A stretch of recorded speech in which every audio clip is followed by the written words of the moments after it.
कक्षा 8वीं के विद्यार्थियों को ढेर सारा स्नेह। बच्चों, आपको लग रहा होगा कि मास्क लगाना क्यों जरूरी है। वैक्सीन तो आ गई नहीं बेटा। वैक्सीन आना नहीं आना वो अलग मैटर है। जब तक ये कोरोना का दौर चल रहा है हमें सचेत रहना जरूरी है ना।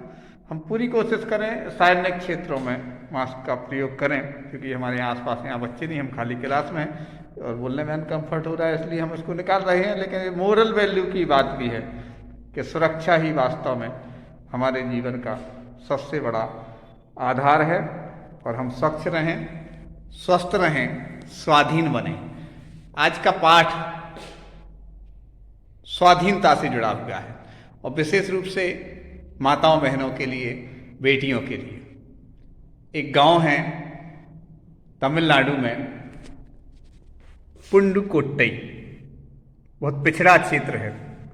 ऐसा कहते इतना पिछड़ा क्षेत्र है कि पूरे भारत के जो पिछड़े जिले हैं उन पिछड़े जिलों में सबसे ज़्यादा उस क्षेत्र के गांव निर्धन हैं, गरीब हैं।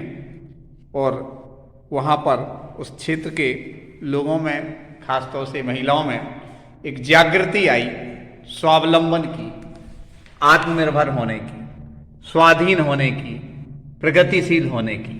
ये आदर्श महिलाओं का आदर्श इस पाठ में है। क्या होता है कि अनेक बार हमारा समय बर्बाद किसी के इंतजार में होता है, बस का इंतजार कर रहे हैं, कोई हमें साथ में ले जाएगा। व्यवसाय के क्षेत्र में किसी के कोई काम करना है तो किसी के साथ जाएंगे तभी संभव है, किसी का ट्रैक्टर ट्राली का, बहुत सारी ऐसी। और स्वाधीन है, हम कोई चीज़ अपने वाहन को चला सकते हैं, हमारे पास वाहन है, भले ही कम कीमत का, सही मान लो साइकिल एक कम कीमत का, लेकिन स्वावलंबन का तो है, हम खुद चला के तो जानते हैं। अपना हाथ जगन्नाथ, ऐसी कहावत है। और इस कहावत को जो सार्थक करते हैं वो कभी दुखी नहीं रहते, हमेशा आत्मनिर्भर रहते हैं, आर्थिक रूप से संपन्न भी रहते। जितने परिवार संपन्न दिखेंगे, पहला मोरल वैल्यू, और दूसरा उनके यहाँ जितने सदस्य हैं वो सारे सदस्य आत्मनिर्भर हैं, स्वावलंबी हैं, अपने स्तर पर भले 1 रुपए कमाते हैं लेकिन वो उनका अपना अहंकार के लिए नहीं, समय के सदुपयोग के लिए है।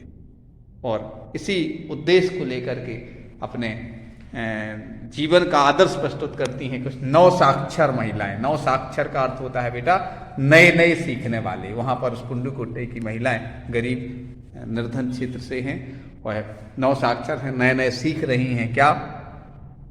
साइकिल चलाना, अपना समय बचाने के लिए। उस समय बहुत सारे लोगों ने फप्तियाँ कसी। क्या होता है बेटा, हमारे अभी तक के जीवन का अनुभव है कि जब किसी के मनोनुकूल काम नहीं होता, जैसे पुरुष चाहता है कि उसके ही हिसाब से सारी दुनिया वो घर चले, नहीं भैया, सही के हिसाब से चलती है, व्यक्ति के हिसाब से नहीं चलती। राम सही नहीं होते तो आदर्श नहीं कहलाते, महावीर सही नहीं होते तो आदर्श नहीं कहलाते। अकेला पुरुष होने से कोई सही नहीं होता, उसके अंदर सोच, चिंतन, मेहनत, हर एक दृष्टि सही होना चाहिए, निर्णय सही होना चाहिए। तो पुरुष प्रधान समाज क्या सोचती है कि हम ही आगे रहें, और गरीबी का एक कारण भी वहाँ उस क्षेत्र में वो है। लेकिन महिलाओं ने जैसे ही किसी संप्रदाय विशेष का भी नाम दिया है, जमीला बीबी, और तो इसका अर्थ हम ये संप्रदाय से नहीं जोड़ रहे हैं जिस समाज में महिलाओं को बहुत ज़्यादा मतलब अपने स्तर तक सीमित रखा जाता है, उन्हें व्यक्तित्व विकास के अवसर नहीं देते हैं।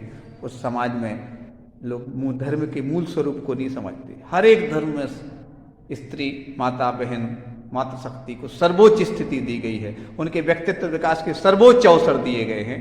और यही व्यक्तित्व विकास इस पाठ में स्पष्ट हुआ है, जहाँ पहिया है, जो पी साईनाथ जी ने यह पाठ लिखा है। इसमें एक बात और स्पष्ट की है कि महिलाओं ने, लगभग 1500 महिलाओं ने साइकिल सीख करके एक आंदोलन जैसा छेड़ा और पूरे भारत में एक आदर्श बन गया। पूरे विश्व में जो अंतर्राष्ट्रीय विश्व दिवस मनाया जाता ना, 1992 में अंतर्राष्ट्रीय विश्व दिवस जब मनाया गया, तब लगभग 1500 महिलाओं ने एक आंदोलन बना दिया था। तब से गांव एक आदर्श गांव की सेंस में लिखा भी है। 1992 में अंतर्राष्ट्रीय महिला दिवस जो था, उसके बाद अब यह जिला कभी भी पहले जैसा नहीं हो सकता। हैंडल पर झंडियाँ लगाई, घंटियाँ बजाते हुए साइकिल पर सवार लगभग 1500 महिलाओं ने पुडुकोट्टई में तूफान ला दिया। महिलाओं की साइकिल चलाने की इस तैयारी ने यहाँ रहने वालों को हक्का बक्का कर दिया। हक्का बक्का कई बार बेटा जो सफल और सुखी लोग रहते हैं वो जब कोई ऐसा काम करते हैं जो लोग मतलब चिढ़ने वाले या देखने वाले ऐसा सोचते अरे ऐसा हो गया, जैसे आप ही बेटा पढ़ रहे हो और आप IAS बन जाओ, SP बन जाओ, कोई अच्छा उनका बेटा बेटी इतनी अच्छी स्थिति में पहुंच गया, इतना योग आ गया, हो गया, क्लास में टॉप है, हर क्षेत्र में आगे है, मतलब लोगों को क्या होता है कई बार लोग तो हक्का बक्का रह जाते हैं क्योंकि लोग सोचते नहीं हैं कितने अच्छे आप हो सकते हैं। वहाँ की महिलाएं भी इतनी अच्छी थी, उन महिलाओं की जो इतनी अच्छी स्थिति थी उससे और लोगों को लाभ हुआ। खासतौर से वहाँ जो आर साइकिल्स का जो डीलर था, जो कंपनी थी, वो आर साइकिल्स उसका प्रचार नहीं कर रहा उस समय, उसको 350%, 350% एक साल में उसकी बिक्री बढ़ गई। व्यवसाय क्यों? क्योंकि लोगों ने साइकिल खरीदी और साइकिल महिलाओं के स्तर की साइकिल भी बनाई, जिस महिलाओं के लिए वो एक निश्चित आकार की निश्चित फेस उसकी साइकिल होती। इससे तात्पर्य आता है कि उस समय की स्थिति देख करके लगता है कि वास्तव महिलाओं ने कितना जज्बे का काम किया। और इससे जब कोई व्यक्ति खुद स्वावलंबी होता है ना तो उसका एक आत्मविश्वास, अहंकार नहीं बेटा कि स्कूटी चला रहे हो कैसे चला रहा है देखते ही नहीं जा रहा है, साइकिल किसी को देखते नहीं जा रहा है, बल्कि इतना आत्मविश्वास, विशुद्धि, निर्मलता, विनम्रता और आत्मगौरव कि जो काम कर रहे हैं बहुत अच्छे से कर रहे हैं। ये आत्मगौरव महिलाओं में आया, हम कुछ कर सकते हैं। जैसे आप लोग क्रिकेट खेलते ना, कई बार आपके अंदर जब हीन ग्रंथि आने लगती ना, नेगेटिविटी आने लगती, तो अपने ही लोग कहते नहीं तो कोई बनेगा, ऐसा करना है। ऐसे ही साइकिल चला रहे उन्हें सीखा, आत्मविश्वास आ गया कि नहीं हम कुछ कर सकते। हर व्यक्ति कुछ कर सकता है, हर माता बहन, सारी बल्कि माताओं बहनों में ज़्यादा शक्ति की ऊर्जा होती है, वो जन्म देती हैं इस ईश्वर तक के लिए। हम क्या हैं? किसी ने हमसे बहुत पहले कहा था कि आप माता बहनों के बारे में कुछ कहें, तो सब 12th पढ़ते थे, सब लिखा था हमने कि मैं नारी की महिमा बतलाऊँ, कि क्योंकि नारी के बारे में जो नेगेटिव गलत लोग रहते हैं ना, उनके बारे में उनकी गलत सोच होती है, ऐसे लोगों के साथ तो खड़े भी नहीं होना चाहिए। मतलब नेगेटिविटी के कारण नहीं है उनसे अपनी बुराई है, बल्कि हमारे अंदर की पवित्रता बढ़ी रहे, ये हमारी जिम्मेदारी है। तो उसी दृष्टि से हमने उस समय लिखा था कि मैं नारी की महिमा बतलाऊं कैसे, मैं स्वयं उसी की देन हूँ, और जिस दिन नारी सर्वश्रेष्ठ हो जाए वह पल देखने को बेचैन हूँ। आजकल के जो कवि साहित्यकार, कुछ महिलाओं ने भी क्या हुआ है बेटा, अपनी पवित्रता, गरिमा, ईमानदारी, निर्मलता को क्या कर दिया है, फैशनेबल बना दिया है। इसलिए उनका हृदय से सम्मान भी लोग नहीं करते। करना चाहें तो अंदर से कोशिश करते हैं, लेकिन फिर ऐसा सोचते हैं कि नहीं, जो जैसा है तो उसका भाग्य, उसकी किस्मत वक्त के साथ समझ में आएगा। किस देश की राष्ट्रपति जो थी प्रतिभा देवी पाटिल, वह भी जब कहीं रहती थी, स्टेज पर जाती थी, तो अपना सिर का पल्लू ढकी रहती थी। हम ये सिर का पल्लू मर्यादा का प्रतीक है, ये बता रहे हैं, रूढ़िवादिता के लिए नहीं कह रहे। मतलब मर्यादाएं संस्कार होती, ईमान होते हैं, उसी ईमान के लिए यहाँ पर मर्यादाओं को दिमाग में रख के आत्मगौरव की बात यहाँ पर कही गई है। किसके द्वारा कही गई है? पी साईनाथ द्वारा इस पाठ में सच्ची बात को उल्लेखित किया गया है। एक आत्मगौरव, आत्मसम्मान का एहसास यहाँ कराया गया है। और माताएं बहनें कितनी योग्य होती, कितनी समझदार होती, ये तो कहने की बात नहीं है। आप अपना घर ही देख लीजिए कि हम मम्मी दिन रात कुछ ना कुछ काम में लगी रहती, दादी देर रात कुछ ना कुछ काम में लगी रहती है, मामा, पापा लोग भी, पापा माँ, सारे लोग योग्य होते हैं। बस हमारे अंदर वो गहरी पकड़ होना चाहिए कि किस में क्या योग्यता है।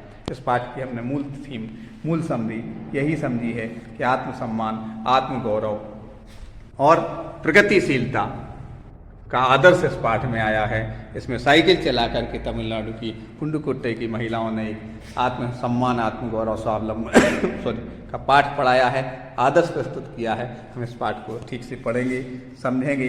कुछ शब्द हैं जिनके लिए आपके लिए क्या करना है बेटा, शब्दार्थ यहाँ पर हमने ये भी हम आपको सेंड करेंगे, आगे वाले पेपर का सेंड करेंगे। लिखना आज कुछ नहीं है, लिखना के लिए तो सिर्फ आपको पुरानी कॉपी कंप्लीट करना है जो हमने कल प्रश्न उत्तर भेजे थे। आज तो सिर्फ पाठ आपको सारांश हमने बता दिया है, सिर्फ वाचन करना है, खुद पढ़ना है, और पढ़ने के बाद परसों हम आपके लिए प्रश्न उत्तर भेजेंगे। आप प्रश्न उत्तर लिखिएगा। लिखने से पहले उस पाठ को समझना जरूरी था, जो हमने इस वीडियो के माध्यम से समझा। जो बच्चे वीडियो देख रहे हैं, जरूरी नहीं बेटा ये कि हम आपसे कहें कि हमारा पढ़ाना आपके लिए सही है, लेकिन कोई चीज़ समझ लो तो कोई चीज़ लिखने में क्या होती है बेटा, आसानी होती है। जीवन को भी समझ लो तो जीवन जीने में भी आसानी होती है। जीवन को समझने का एकमात्र उद्देश्य पवित्रता और निर्मलता बढ़ाएं। और कैसे बढ़ता है? समय के सदुपयोग में। हमने थोड़ा सा विलम्ब से आज वीडियो भेज रहे हैं, इसके लिए आपको क्षमा। समय का सदुपयोग करें इसी भावना के साथ। ढेर सारा इसलिए